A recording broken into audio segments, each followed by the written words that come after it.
Allergic diseases కానీ allergy symptoms కానీ ఎక్కువ రోజుకి ఎక్కువ అవుతున్నాయి because of the change of in weather or our environment and lack of exposure to various things in childhood. The childhood allergy అనేది చాలా ఎక్కువ అవుతున్నట్టుగా మనం చూస్తున్నాం. సో ఎలర్జీ అనేది it's a hyper reactivity to some normal object. అంటే నార్మల్గా ఏదైనా expose అయినప్పుడు డస్ట్కి కానీ లేదంటే పోలెన్ కానీ ఎక్స్పోజ్ అయినప్పుడు మామూలుగా కొంత రియాక్షన్ అనేది బాడీ చూపిస్తుంటుంది. బట్ ఆ రియాక్షన్ అనేది చాలా ఎక్కువ స్థాయిలో ఉండి దానివల్ల మనకు సిమ్టమ్స్ కనుక వస్తున్నట్లయితే దాన్ని మనం ఎలర్జిక్ డిసీజెస్ అంటాం. అంటే ఒకటికి 10 తుమ్ములు రావడము, లేదంటే ముక్కు గారుతూ ఉండడము, లేదంటే కళ్ళల్లో ఇచ్చింగ్ ఉండడము, ఇవన్నీ ఈ లక్షణాలు. లేదంటే స్కిన్ ఇచ్చింగ్ రావడం, స్కిన్ పైన దురద, అట్లానే ఎగ్జిమా అంటాం, స్కిన్ పైన ర్యాషెస్ రావడము, ఇలాంటి లక్షణాలు కనుక ఏదైనా ఏజెంట్ యాంటీ ఎలర్జెన్స్కి ఎక్స్పోజ్ అవుతున్నప్పుడు కనుక ఈ సిమ్టమ్స్ కనబడితే దాన్ని ఎలర్జిక్ డిసీజ్ అంటాం.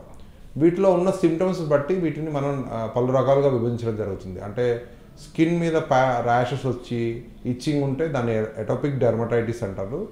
అట్లనే కళ్ళలో నీరు గారడము, ఇచ్చింగ్ కనుక ఉన్నట్లయితే దాన్ని ఎలర్జిక్ కంజక్టివైటిస్ అంటారు.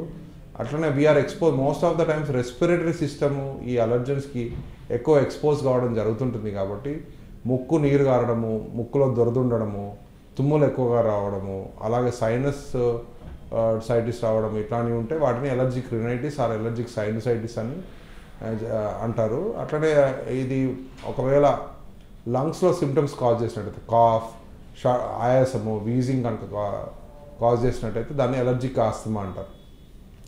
సో ఇవన్నీ కూడా ఎలర్జీ యొక్క విభిన్న రూపాలు. వీటిని త్వరలో ఎర్లీ దశలోనే గుర్తించి సరైన ట్రీట్మెంట్ తీసుకోవడం అనేది చాలా ముఖ్యం. సో ఏ విధంగా డయాగ్నోస్ చేయగలుగుతాము? చిన్నపిల్లలు మనము ఎలర్జీస్ డయాగ్నోసిస్ చేయడానికి 2 రకాల టెస్టులు అందుబాటులో ఉన్నాయి. ఒకటి బ్లడ్ టెస్ట్.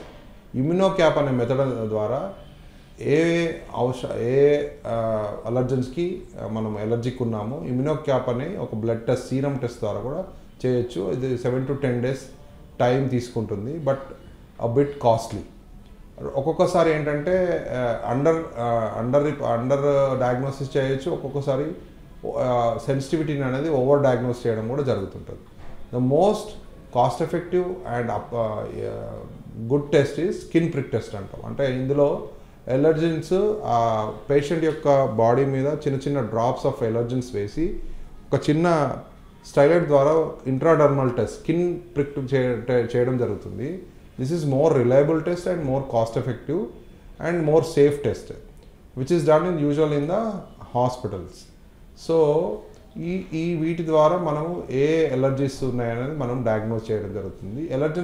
ఈ ఎలర్జీస్ అని ముఖ్యంగా 3 రకాలుగా విభజించడం జరుగుతుంది. ఒకటి ఏరో ఎలర్జెన్స్, అంటే ఇన్హలేషన్ వల్ల వచ్చేటంటే మనం గాలి పీల్చుకున్నప్పుడు బాడీలోకి ఎంటర్ వాటిని ఏరో ఎలర్జెన్స్ అంటాము. ఇవి అవుట్డోర్ కానీ, అంటే పోలెన్స్ ఆర్ ఫంగస్ కానీ ఇట్లాంటివి అవుట్డోర్ ఎలర్జెన్స్. అట్లా ఇండోర్ ఎలర్జెన్స్ ముఖ్యంగా dust mite and cat and animal danders, అంటే ఇవి ఎక్కువగా ఉండడం జరుగుతుంది. అట్లానే అది కాకుండా ఫుడ్ ఎలర్జీస్లో ముఖ్యమైనవి ఈ చిన్నపిల్లలు ఎక్కువగా చూసేవి tree nut or peanut allergies, soya, milk and sometimes prawns. These are the commonest allergens. So ఇవి తీసుకుంటున్నప్పుడు వాళ్ళకి ఏమన్నా సిమ్టమ్స్ అవుతున్నాయా అంటే వాళ్ళు ఏమైనా దగ్గు రావడము, ఆయాసపడము ఇట్లాంటివి జరుగుతున్నాయో మనం గమనించుకోవాల్సి ఉంటుంది అనమాట. ఇకపోతే డ్రగ్ అలర్జెన్స్. అంటే డ్రగ్ అలర్జీ అంటే ఏదైనా మందులు ఇచ్చినప్పుడు యూజువల్గా వచ్చే అలర్జీని డ్రగ్ అలర్జీస్ అంటారు. వీటన్నిటిని కూడా మనము స్కిన్ ప్రిక్ టెస్ట్ ద్వారా డయాగ్నోస్ చేయవచ్చు. స్పెసిఫిక్గా కొన్ని అలర్జెన్స్కి మాత్రము మనకు ఇమ్యునోథెరపీ అనే ట్రీట్మెంట్ ఉంటుంది. ఇది సబ్లింగ్వల్, అంటే ఓరల్గా కానీ లేదంటే ఇంజెక్షన్స్ రూపంలో కానీ ఇవ్వడం జరుగుతుంది.